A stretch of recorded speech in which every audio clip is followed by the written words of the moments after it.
Welcome to the Encore Audio Archives YouTube channel. I'm Taper Dave, and this is my channel. I've uploaded hundreds of talks here that I've recorded at meetings in West LA, and I've also recorded conventions starting in 2013. I've got a bunch of those up. And Walt and Mary Murray, the original owners of Encore Audio Archives, started the company in the 80s, and Walt recorded Joe and Charlie's and a bunch of stuff down in Vista, California. My sobriety date is June 20th of 1994. I hope you find something you like, so please like and subscribe to my channel and comment down below. If you want to hear something that I don't have or that you don't see, I'll see that I get it. Anyways, take care and have a great day if you want to.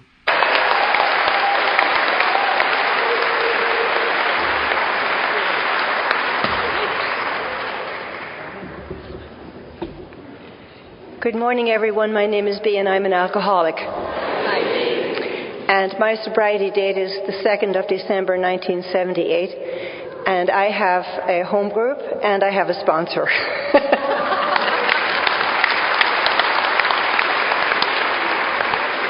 In fact, I just talked to my sponsor about 20 minutes ago and prayed with her on the phone. Before I begin my most favorite topic, which is myself, I want to thank you from the bottom of my heart, Sandy, for inviting me. This is one of my most favorite parts of the whole world. I know a lot of you here. I do a lot of different things up in these areas, and I'm delighted to reconnect with you. And I really have no clue why you'd want to be spending a Sunday morning listening to me again. You're probably sicker than most, but it's your problem and it's not mine. I appreciated so much what Bruce had to say about him being an oversensitive alcoholic, and I just had a spiritual awakening as he said that, because I know that I belong to the same ilk as he does.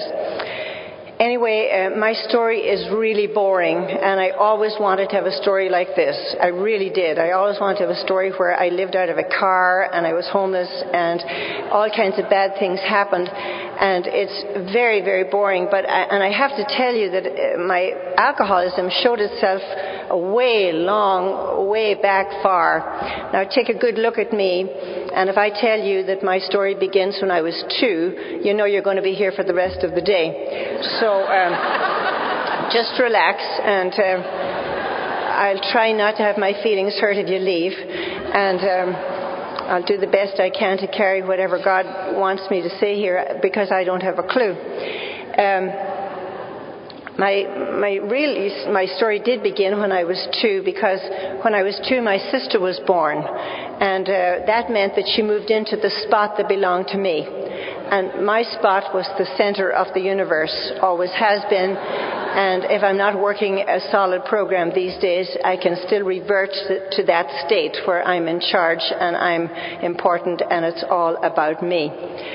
And I didn't like her because she was opposite to me. She was just real different. And it seemed like in her presence that I felt, because of my oversensitivity, I felt that I was being pushed to the periphery of this family unit. And then these parents of mine in Ireland went on having babies every year. That's what they do in Ireland every year. And we ended up with 5 of us. And you know, every time a new child came into the family, it felt like I was less and less belonging. And I was to come to Alcoholics Anonymous a long time afterwards to learn that part of my problem and part of the disease that manifests itself to me these days is that I don't fit too well. I just fit real well here in these rooms with you people, and because I know now who I am, and I also know some of the solutions, thanks be to God.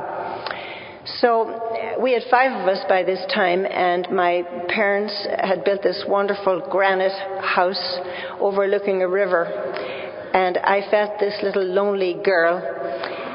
At the same time, I had some happy memories of those first 8 years of my life, until a tragic thing happened in our family, and that was that my father went to work one day and he never came home. He was killed in an accident, and it was tragic, and just a tragic aura came over our whole family unit. And on the day of my dad's funeral, to which I was not allowed to attend, my mother took me aside and she said this to me: "Bea, I want you to help me to raise these children." And I remember distinctly what I did. I put away all my playthings, my dolls, and all the things you do as a little 8-year-old girl. And I started about this business called growing up. Now, those of you who are in the audience this morning know me well enough, and you know that this has not happened to me yet. But there's probably a chance that if I stick around with you and I stay around with you people, that I might have a chance of being able to grow up a little bit emotionally. But I started to grow up in other kinds of ways. My mother was, in fact, she's extremely well described on page 61 of the Big Book of Alcoholics Anonymous, and she taught us all this. Is he not, it says on page 61, or is she not a victim of the delusion that she can wrest satisfaction and happiness out of this world if she only manages well? Now, I looked the word rest up in the dictionary, and the definition is to push and pull in a violent fashion. So I don't suppose any of you here have ever rested, but I have, and again, when I'm not working a good program, I continue to rest, which is to push and pull in a violent fashion. And so my mother taught us that the main objective of life and living was to manage well. And so she taught us everything she knew. She was widowed at 32, and she was a school teacher, and she cooked and cleaned and sewed and educated us.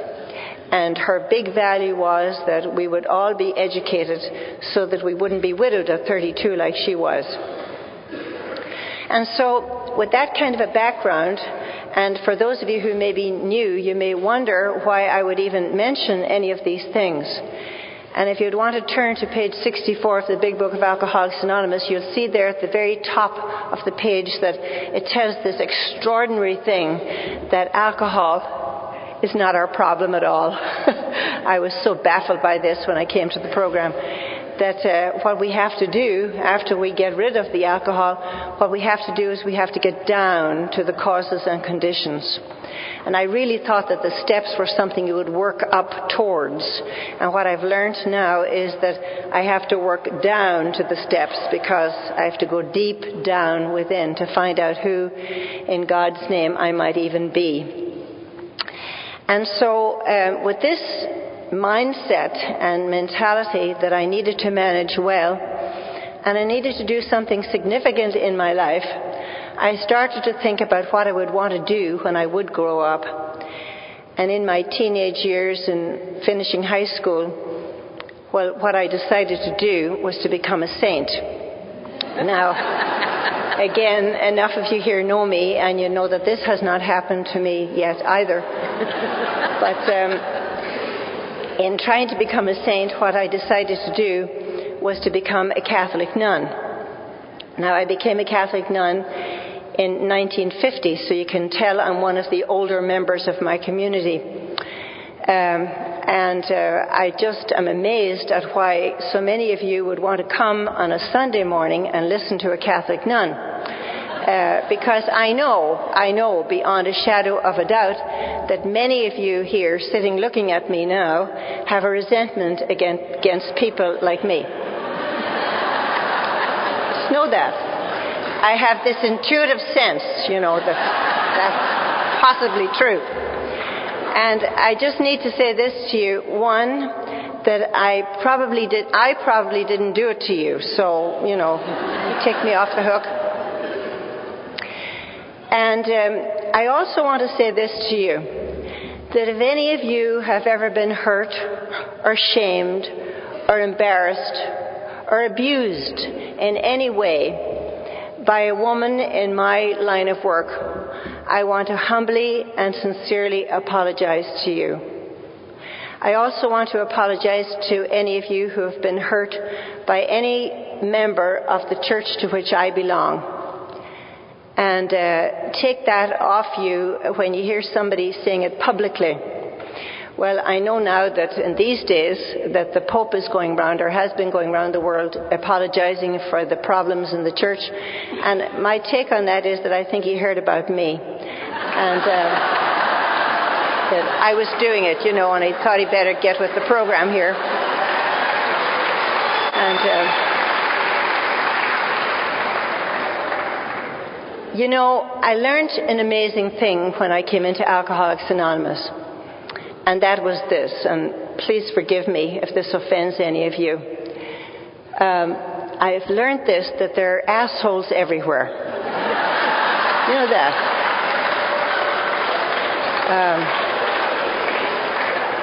There's Catholic assholes and Baptist assholes and Lutheran assholes and Presbyterian assholes and Jewish assholes. And in fact, to tell you the truth, there are a few assholes in Alcoholics Anonymous that I've met.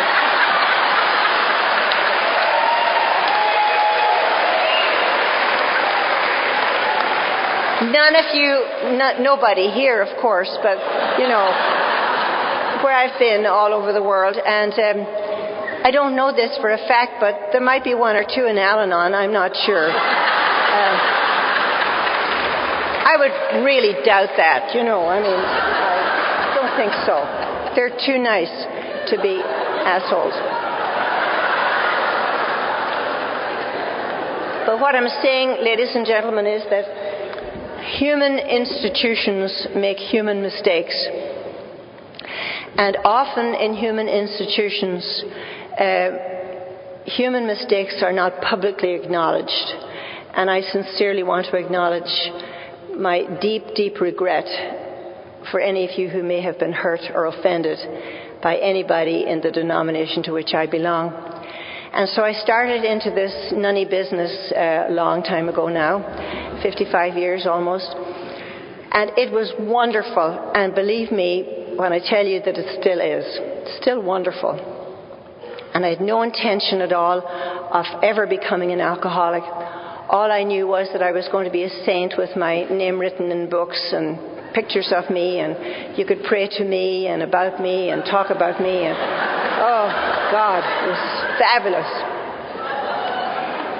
And so the nuns, I was in Ireland and in our mother house, and then finally when I made my profession of vows, they sent me over to finish my education in England, in the University of London, and I did that and did well and became a teacher, was teaching in England, and fabulous life, you know, teaching kids, opening their minds, delighted with myself. I just thought this was the greatest thing in the world, and I was so happy.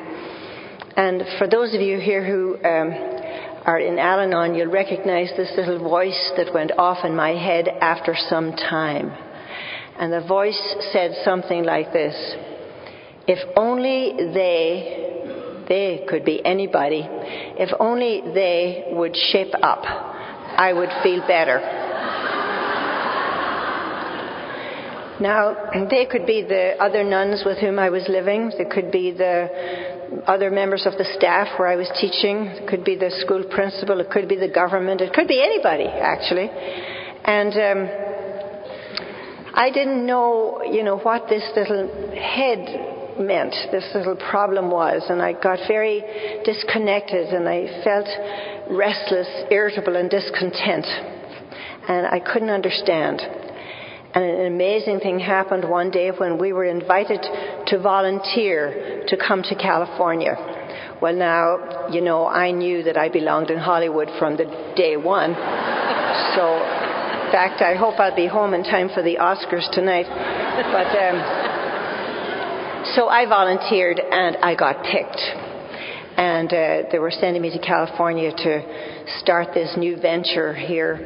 And on my way out, I had to go back to Ireland to do all my paperwork. And on my way out, when I was just leaving, my superior, this is how they used to do things in the old days, she just tapped me on the shoulder and she said this to me: "Sister, we're going to put you in charge." Well, now, you know that there's nothing better that a budding alcoholic who hasn't had a drink yet loves to hear and continues to love to hear this, that you're going to be in charge. Because we do believe that that's part of our, that's the necessity for us in life, to become in charge.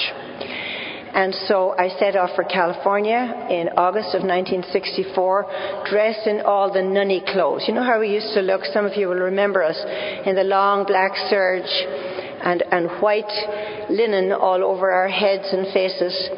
And all you could see was our face and our two hands. And it was very, very hot. But I was going to be in charge, and nothing mattered more than that. And so it all went well for several days. I was beginning everything, beginning a school principal, all the little nunny bunnies running around me, and I was their boss. Oh, it was just incredible. And I was in charge. And this man appeared after a couple of days, and he introduced himself to me as the pastor. And he made it clear to me that he was in charge. Now, this was not going to be working for me, how this would happen. And I started to plan his demise between my ears. And I thought, what if I wrote a letter to the Cardinal? And of course, in those days, I behaved very nicely. He didn't know that I was absolutely consumed with anger and resentment from the minute I set eyes on him. But I tried really well to do the nunny thing, which is smile sweetly and say, screw you. But I tried not to do that out loud. And didn't. And tried to work this thing out. Now, if you're feeling like this and all those little orphaned feelings, there's no other word that I can think that describes me better, those little not belonging orphaned feelings, which can return quite well even in recovery. When you're feeling like this, and a lady comes to my office door and she invites all of us over to swim at her swimming pool. And we all go over there, and I'm a swimmer, so I was delighted with myself, and we were over there, swam, had a great time. And she came to the side of the pool with a tray and a large pitcher, and there were glasses, and on the top of the glasses there was salt. Well, I can hear from some of your chuckles that you probably know what was in the pitcher. In some places in the world, they don't know this. They don't know what a margarita tastes like. And I believe that you don't belong here yet until you know what that feels like. It's an amazing... So I took a large draught of this wonderful beverage that she provided for us. And then I filled my glass up again. And I had my very first and best spiritual awakening. And I knew that in order for me to survive and to live comfortably in my own skin with unresolved problems, that I needed to have this beverage on a regular basis. I'm sure that those of you who had your first drink will recognize this feeling of, that this is going to work. And I knew then that I worked too hard. I didn't relax enough. I was too intense about everything. And so if I could have this little thing every once in a while, it could help me to feel the difference between a cactus plant and velvet. That just, every part of me hurt, inside and outside. And then when I would have this little beverage, it made me feel nice and smooth and even and balanced and like velvet. And so when I was leaving, I said to the lady, could we please have the recipe to take home? So she gave me, the boss lady, the recipe. And so I thought the nicest thing that I could do for these nuns who worked so hard because they worked for me, I thought the nicest thing that I could do on a regular basis would be to whip this deal up if I could get the ingredients. Now, that wasn't always so easy, and I wish that in those days that I'd met some of you, because I know you would have helped me out here. But it was difficult to find my spots, you know, where I could get the ingredients and wouldn't have to hide and I wouldn't have to tell lies. And I'd say to the sisters regularly, "Are you tired?" And they would say, "Oh, we're exhausted." You know, they were always tired. They worked for me. So then I'd say, "Well, let's have a little celebration this evening." Now, I thought that the word celebration had a sort of a liturgical note, you know. I thought that I never thought of saying, "Let's all get drunk this evening." Those words didn't come to mind. But I thought a little celebration was just in order. And I learned from the word go that their notion of celebration and mine was different. When they celebrated with me and we had a little breakout, you know, and we broke out a little glass of whatever we could get our hands on, they were very different from me.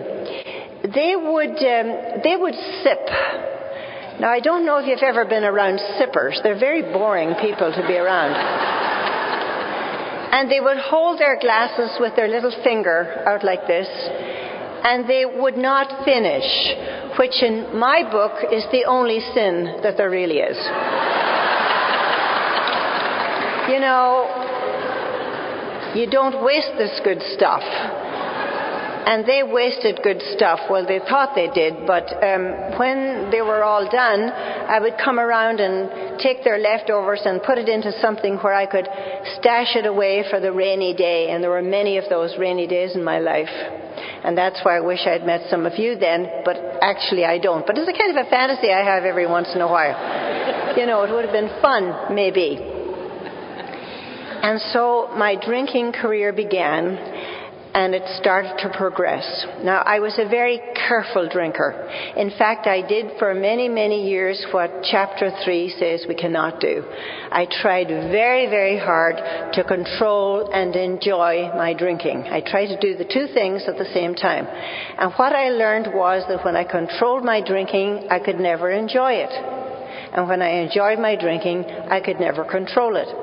And what I had to learn when I came to the program of Alcoholics Anonymous, that it was the great obsession of every abnormal drinker that somehow, someday we'd be able to do this.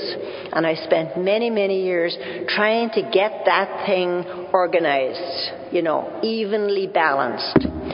And what I did in trying to do this, which I'm sure many of you did too, I decided that I would pray more. And so I did. Oh, I prayed so hard that not that I would stop drinking, but that I would be able to get this nice velvet feeling and not be involved in what our book calls the phenomenon of craving all night, and at 2 o'clock in the morning walking up and down the halls wondering where I was going to find a drink in the convent.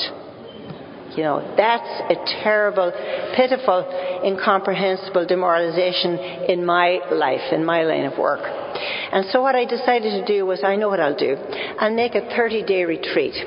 And I will go in silence and fasting for almost 30 days. And so what I did was I came to a place up in, I forget if we're exactly, it probably wasn't too far from here, but I went with a group of other nuns, and the priest was directing us, and I remember on about the 15th day, he told us that we could have what was called a break day, and we didn't have to do any of the retreat exercises at all. And he said we could even go out and do whatever it was we needed to do or wanted to do that day. And the other people who lived up in that area said to me, "Is there any place special that you would like to go?" And I said, "Yes, I would like to go and visit the Napa Valley."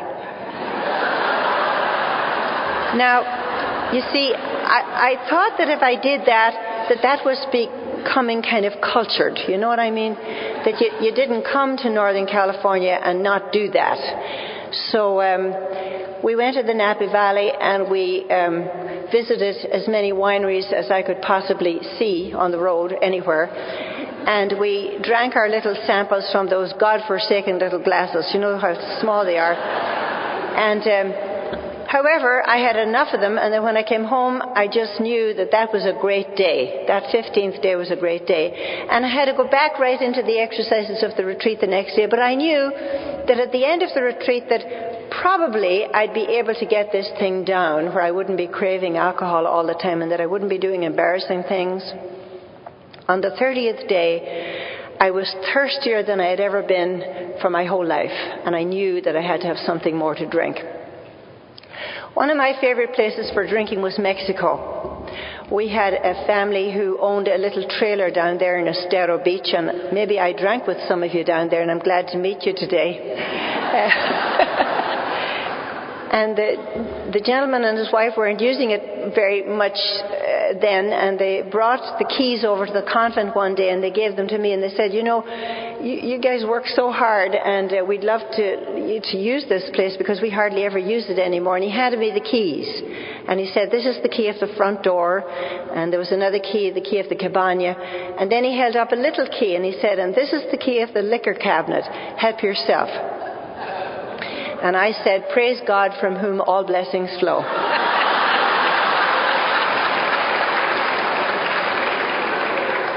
And I said to the Nanny Bunnies, you know what?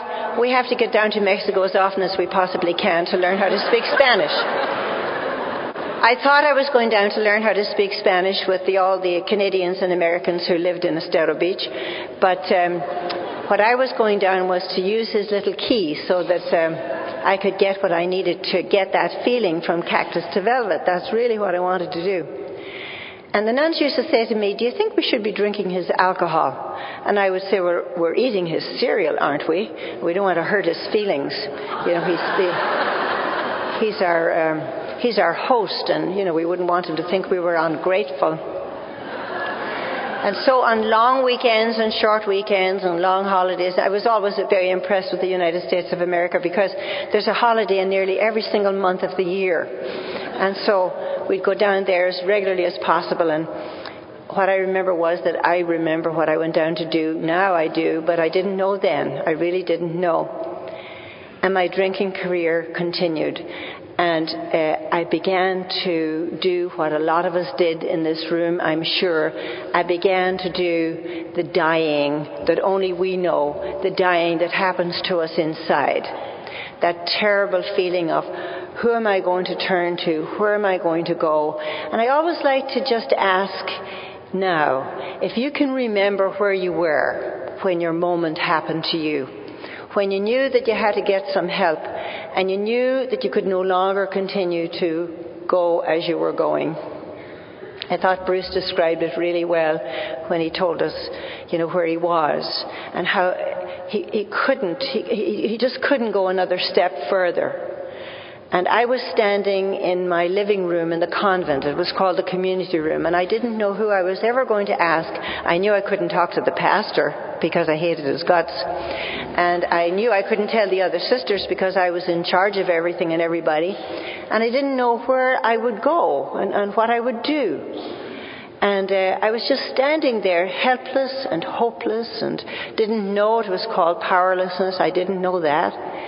And I walked over just at random to the bookshelf in our community room, and I pulled off this little booklet, it was a little pamphlet, and just turned the pages over to the very last page. I didn't hardly know what I was doing. And on the very back page of this book, it was a book that was published for nuns, and it said, "Sister, are you concerned about your drinking? If so, call the following number, collect." Now, out of the 140,000 nuns in the United States, I thought there must be one other nun who had a problem besides myself. You see, I was very, very unique and very, very special. And so I thought I was the only one. So I made a phone call to Massachusetts at 9 o'clock at night in California. It was midnight their time. And a real live voice came on the phone, which would not be the case today, I'm sure. It would be, you know, a recording and the menu has changed and give you the whole menu, and then they play some music for you, and then they tell you in another language, and then by then I would have hung up, you see. But God so ordained that there was a real live voice at the other side of the phone at midnight in Massachusetts. And she said, "Can I help you?"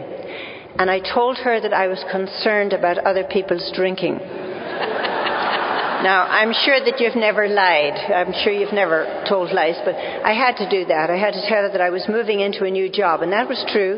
I was moving from the job I was in the school as principal to a diocesan position, which was highly prestigious, and it was a lot of responsibility involved. And I knew a lot of these guys I was going to be working with did have drinking problems. At least they looked like they had. They had become my lower companions, if you understand what I mean. And they procured my alcohol. And so I was concerned about them. I told her, and she listened to me, and she told me that she would give me some help for them. And she would send me pamphlets, and she told me about a recovery home that she was there in, organized for priests and nuns, and she even had some bishops there, she said. And she talked to me really sensibly and intelligently. And I just knew if she could send me some literature that I would be able to catch on to how you could control and enjoy your drinking. I could learn how to do this. It would be like going on a diet, you know. And she said this to me just before we hung up. Sister, would you like to tell me a little bit about your own drinking? Because I can hear pain in your voice. Now, can you believe the way that God works, the mysterious way that God works, that this woman whom I'd never met in Massachusetts at midnight, and I'm in California at 9 o'clock, and she could hear the pain in my voice. And when she said she could hear the pain in my voice, I broke down into the phone, and I don't know what I said, but I know I did try to impress her. I told her that I used to be big. I was telling this to Larry yesterday. I used to be very big into impression management. Thanks be to God for the relief of that in my life today. In addition to not having to have a drink, you know, not to have to worry about impression management. In those days, I told her how many degrees I had, how many jobs I'd had, how important I was, and oh my goodness. And she listened, and she listened, and she listened. And she said to me, well, you know, it seems to me that you wouldn't be calling at midnight from California to Massachusetts if you're just concerned about somebody else. And she said, with all the loving concern that I have for another human being, I am asking you to go to an AA meeting and listen for the similarities instead of to the differences. And then she said something extraordinary to an Irish woman. She said, of course, she said, it's kind of like getting on an elevator, excuse me, and you can get off at any floor you want. And she said, you don't have to go down the whole way to the bottom, but maybe you are not ready. Now, you tell an Irish woman that she's not ready, and she's going to show you, even if you live in Massachusetts, that she is ready. And she's going to prove to you that she can do this. And so the next morning, I made a phone call to central office in Los Angeles, and I found a meeting in a place called Whittier, which is quite a distance from where I live in Orange County. And I drove to an AA meeting at 10 a.m. in the morning. The meeting was on a Wednesday morning. I will never, ever forget it. Now, in those days, we were wearing a kind of a little modified nunny habit. I took off my nunny clothes. I put on regular clothes. And I put on some green eye makeup that I'd bought in Kmart. Well, I was gorgeous 26 years ago. And I drove down to Serenity Hall in Whittier. Now, the name was attractive to me, but when I went and saw what Serenity Hall really was, it wasn't very attractive to me. It was like a little hole in the wall. Some of you might have been there. And it was, the smoke came right down to here, you know. And it seemed to me, none of this need necessarily be true, but this is my perception. It seemed to me there were a lot of little old men just shuffling through Serenity Hall. And there were two women, and one left and one stayed. And the one who stayed was, as we say in Ireland, she was not the full shilling. She laughed at the wrong times, and she clapped at the wrong times, and she was really gone, or, you know, a taco short of a combination plate. And I'm thinking, I don't know that I'm fitting real well in here. And then a fellow got up to the podium to share his experience, strength, and hope with us. And of course, I didn't know any different. I thought he must be the president of Alcoholics Anonymous. You know how you don't know things. And there was a podium somewhat like this, and the Serenity Prayer was draped down the front, and he stood and he started telling us about himself, and he was fascinating to me because he was using words that I was unfamiliar with using on a regular basis in sentences like he could, He was using a word quite regularly that began with sh, which you may or may not ever have heard here. But what was even more fascinating to me was that he moved from that into the f word. Now, I could not believe my ears, Here's St. B with her green eye makeup on, sitting in Serenity Hall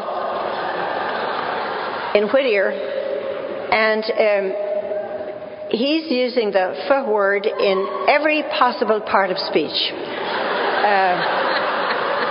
A noun, a verb, an adjective, an adverb, a preposition, a conjunction. He used it with ing on the end, with er at the end, with ed at the end, and once he used it with the word mother before it.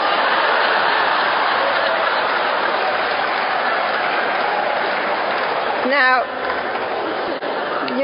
I thought, and this is going to be my spiritual leader for the rest of my life.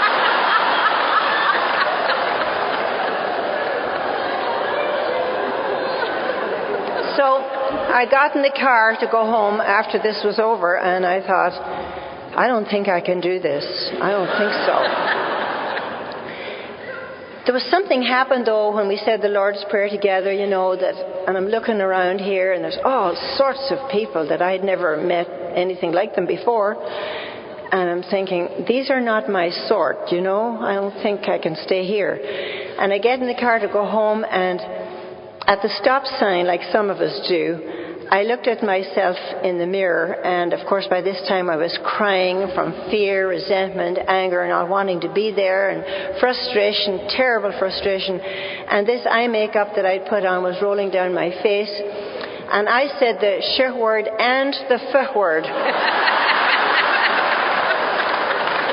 all the way home to the convent. Now, not advocating this necessarily, but I'm telling you that when you're desperate and you really don't know that lack of power is your dilemma, and you don't want to do this thing at all like it's laid out. You don't want to. Now, I need you to know this from the very beginning, that I have a tremendous problem with surrender. I come from the north of Ireland. Surrender is illegal in the north of Ireland. You know that? You don't surrender if you come from the north of Ireland. In fact, the graffiti that people write on the walls is no surrender. And you either fight until you win, or you fight until you die. So it's in my blood and in my bones not to surrender. And so they're saying things to me in these meetings, saying, you have to let go, B. You've got to let go. I'm thinking, how do you let go? And then they say, well, you just hang on. None of this stuff makes sense to me. And I am a really, really reluctant participant in this deal called sobriety. Now, you don't have to do it this way, and I don't recommend it, but I didn't know how to do it any other way. I scratched and clawed, and they were basically telling me 5 things. They were saying, don't drink. Well, actually, that's not exactly the way they said it in Serenity Hall. This is what they used to say. Don't drink no matter what, even if your ass falls off. Now, there was a woman who used to come to some of the meetings, and she used to say this: don't drink no matter what, even if your ass falls off. And if it does, put it in a bag and take it to a meeting. Now, I ask you, please, do they know that I'm a graduate from the University of London? And they're telling me to put my ass in a bag and take it to a meeting. That's not what I grew up to become, And then they were saying, don't use any mind-altering drugs, and I wasn't involved in some good stuff that's around today. But I did have open prescriptions for Librium, Valium, Elavil, and Stelzine.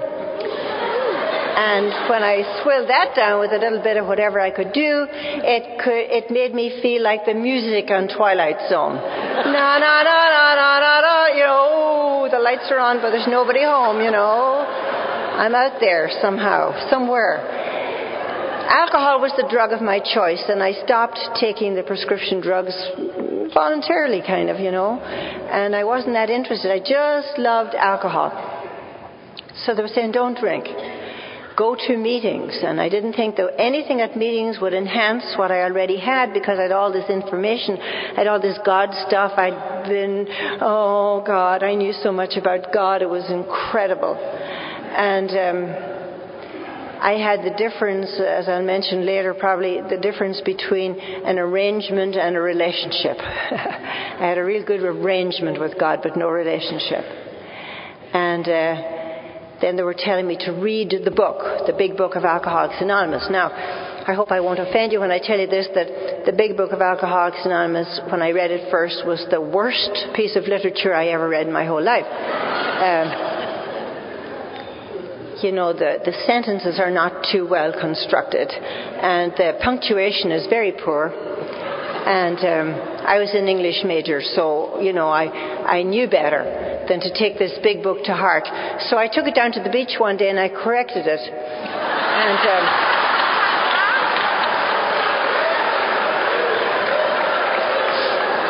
I fixed the sentences, and I put in some more commas and parentheses and semicolons and, just fixed it up, cleaned it up a little bit here. And I brought it down to the meeting in Serenity Hall in Whittier. And they asked me, they used to call you up to the podium to share, and I said my little piece, and then I said, I don't think that this big book here that you talk about is very well written, so I have made some changes in that. So if you want to see me about that, you could see me after the meeting. And they all said, I don't know how I ever did that, but, it's so embarrassing to talk about it. I did. In fact, people will tell you this. And they said, keep coming back, Bea. Thanks be to God. Thanks be to God that I kept coming back. And they were saying, get a sponsor. I did very poorly with sponsors at the beginning. I interviewed some women. I hired them on temporarily, for a temporary thing. And then I got rid of them when they were telling me things I didn't want to hear. And then they were talking about the steps. And, of course, the steps were draped around every wall, everywhere. And I went, oh, come on. I've done all that stuff. I happen to have this other addition to my disease of alcoholism, and it's called the disease of arrogance, which I'm sure you don't understand. But it says that I know a little bit better than everybody else, so therefore I will not be following any of your directions. Thank you very much. And I just knew that physically I felt better when I didn't drink, but I was scratching and clawing and unsurrendered. There's nothing worse than to be in this place of non-surrender or in between surrenders and not drinking. And if I'm not working a program today, I can get to those places yet. I can still get to those places and not drink. And I really don't want to be there. I want to understand the difference between only sobriety and real recovery, where I can fit and I can be comfortable. Well, I was still going to Serenity Hall, and this one older member of the program came to me one day after the meeting. He's died since, a very gentle man. And he said, Bea, we're noticing that you're very unhappy in this deal. And I sat him down and I talked into his ear for about 25 minutes, and I told him why theologically this could not work for me, and why psychologically this could not work for me. On and on and on. He nodded his head and nodded his head and nodded his head, and then he said, I can tell you something. It was like he was telling me this big secret, and it is a big secret because I pass it on all the time, and when I can remember to use it, it always works. It works for everything that ever happens to me in my continued sobriety when I get stuck. And do I ever get stuck in my sobriety? My sponsor reminded me this morning, keep being current. Be current, you know. I was stuck last week because I had the flu. I don't get the flu. You know what I mean? I'm indomitable. So I don't know what to do with myself when I'm sick. You know, I just don't know. And everything I know goes out the window. I don't remember anything. I have the ism of the disease, incredibly short memory. You know, I forget everything. So this fellow in Serenity Hall said, why didn't you go home to your convent and kneel down and ask God to give you the willingness to change everything about you on the inside? Well, of course, I knew this would not work for me. It was too, simplistic and too banal. I couldn't handle that very well. But if you're in emotional pain, you'll do almost anything. And I did that when I got home. And I was hoping that there would be a rainbow in the sky, or at least a burning bush, or some huge sign, as they say in Texas, from God. And there wasn't. In a couple of days, I was driving in heavy traffic on the 57 freeway, and I looked in the rearview mirror, and I saw the sunset. And it occurred to me when I saw the sunset that I hadn't thought of a drink for several days. And I knew beyond a shadow of a doubt that the merciless obsession that's described in step 1 in our 12 and 12 was removed from me. I knew at that moment that something extraordinary had happened. I noticed in Bill's story that when he asked God to remove his defects of character, root and branch. I'm always fascinated by that because I often wonder, how do you get the root and the branch stuff out? Well, Bill doesn't tell us that the root and branch stuff got removed, but he does tell us in that story that he didn't have a thought of a drink. He never drank after that. When he asked God to remove his defects of character, root and branch, that the obsession for alcohol then left him. And I started after that point to get extraordinarily excited about this deal. This deal, which in my way of thinking is the difference between only sobriety, only not drinking, and recovery. That comfort level that one can get through the complete and utter surrender, which I knew nothing about and didn't know how to do. And I talk these days a lot about letting go, as we heard read in chapter 5. Letting go, absolutely. Don't you wonder sometimes at the superlatives that are in that chapter? Absolutely rigorous honesty. Just what it asks everything of us.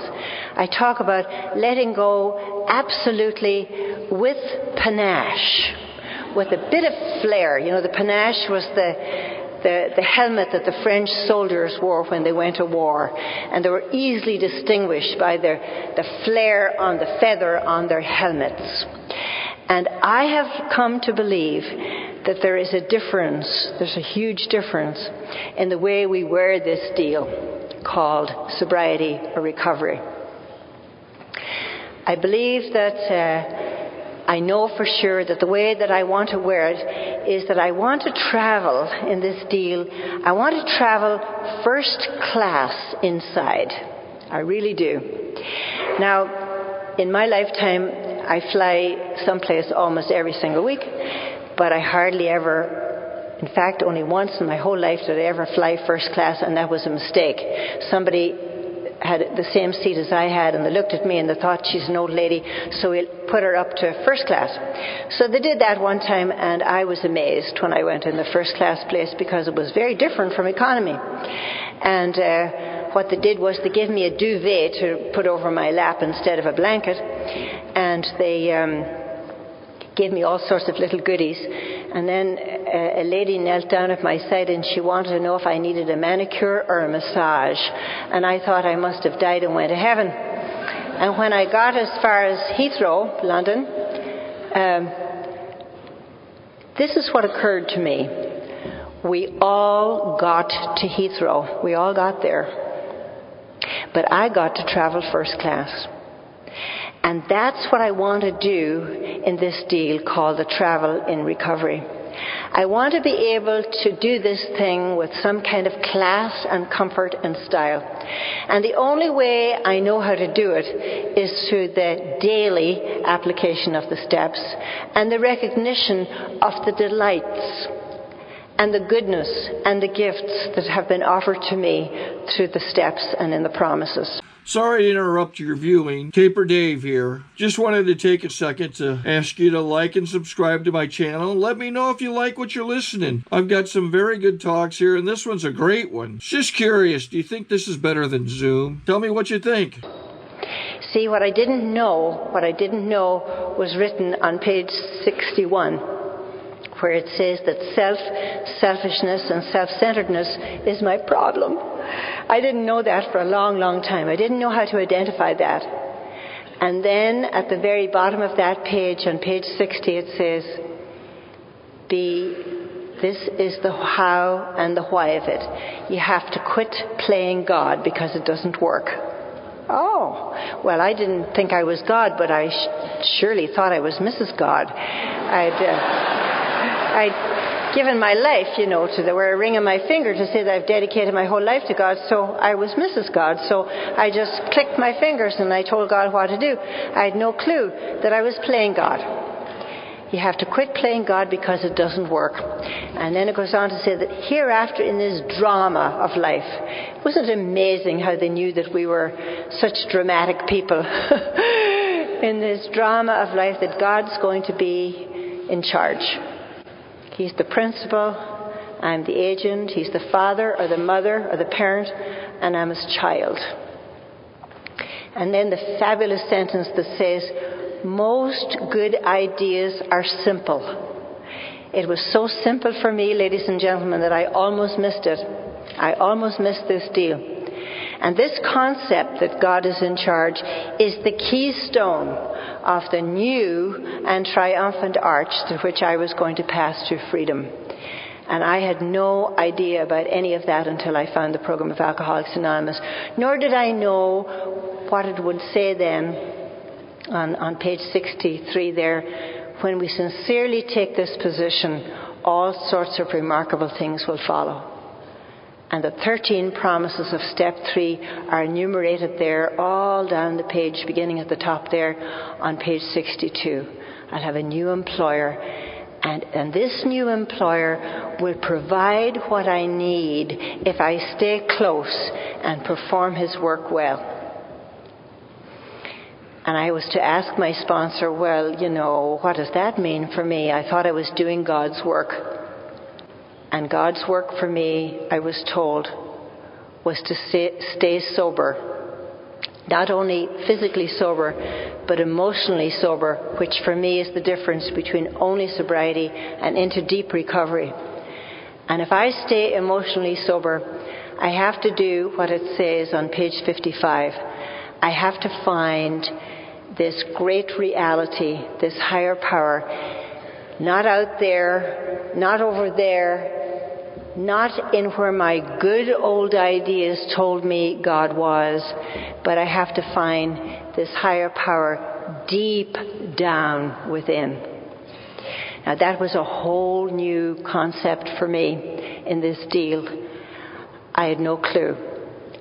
I didn't know that in order to find my higher power, that I would have to go deep into the inner recesses of myself to find out who I was. And that I would, in the middle of all that junk, that I would... You see, I spent all these years trying to be good for God. Can you imagine doing this? And I was to come to people like you and to learn that I was just fine as I was. And I found the difference then between the arrangement and the relationship with God. And I found the difference between just, this unsatisfactory way of living to wonderful fourth dimension experiences, plummeted into the fourth dimension through the gift of the program. I do believe that when I really, really, really found God, it was when I was introduced to Step 7. And I said the words on the top of page 76 where it says, "My Creator, I am now willing that you should have all of me, good and bad." And I think I heard God saying, "B, are you sure? Are you sure that you don't have to impress me anymore? Or you don't have to be good for me anymore? Or you don't have to feel worthy anymore? That you're just okay the way you are?" And then I understood something extraordinary. I understood what I'd been teaching people for years before. I had taught people forever, how to interpret Scripture and how to put their own name in there and how to believe that God was speaking directly to you. And I taught people, the different passages in Scripture and how to say, using your own name in there, "I've loved you with an everlasting love and I am constant in my affection for you." Or, "I have carved your name on the palm of my hand." Or, "I've stored up your tears and I've put them into a little bottle." A delightful, endearing image of God loving us so much. And I taught other people that. But I didn't believe that I quite fitted into that category until I took Step 7. And when I took Step 7, I knew that I fitted into that category. And I knew at that moment, internally, I knew experientially about the unconditional love of a higher power. My belief today is that I don't know that I would ever have experienced that if I hadn't experienced the love and the unconditionality of the women and men of Alcoholics Anonymous. They gave me that all-embracing love that it didn't matter what I was doing, if I was crying, if I was arrogant, if I was doing a temper tantrum, no matter where I was at, I was loved and appreciated and honored for who I was in the program of Alcoholics Anonymous. And I had never found an environment where that was true for me until I met people like you. I will always be grateful to the program of Alcoholics Anonymous. Well, I didn't think I'd tell you this, but a week from today I will turn 70. And if I have...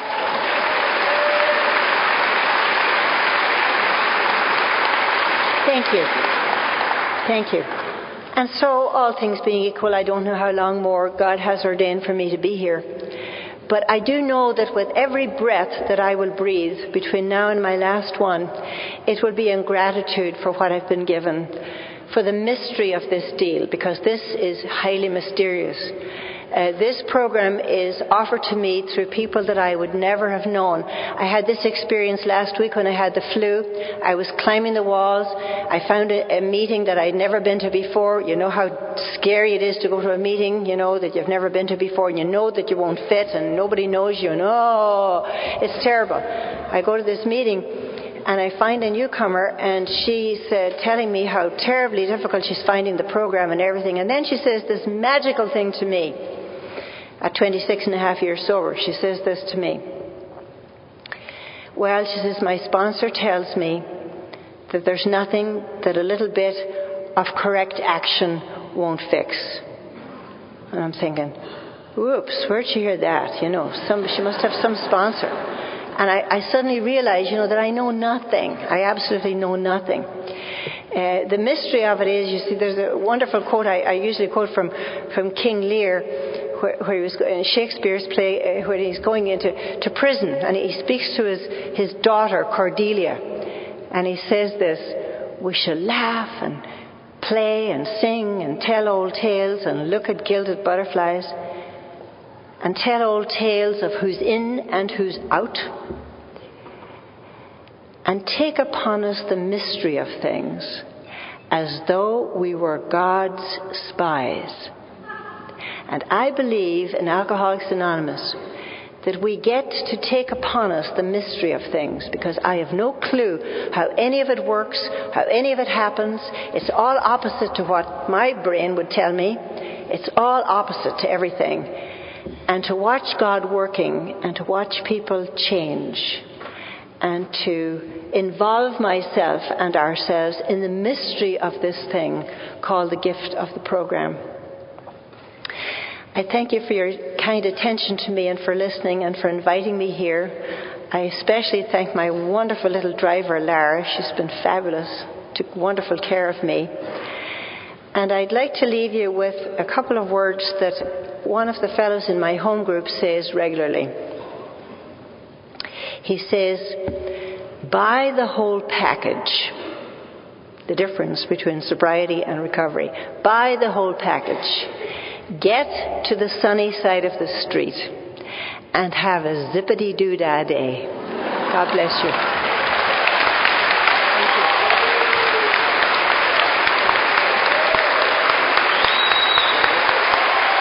I think we got a great talk going on here. Thanks for watching the channel. Taper Dave here. Just curious, do you think this is better than Zoom? Okay, this is how I prepare my drone for launching. I like to do it inside the cab of my truck so I'm not standing outside in the weather. To install the joysticks for control, up and down, right and left, powered on. I have an Android phone that I use to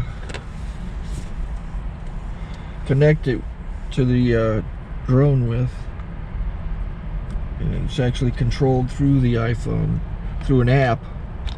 Oops, wrong way.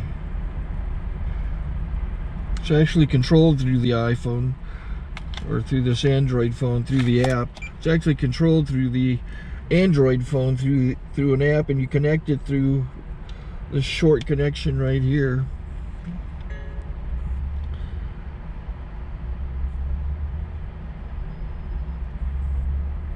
Remote control connected.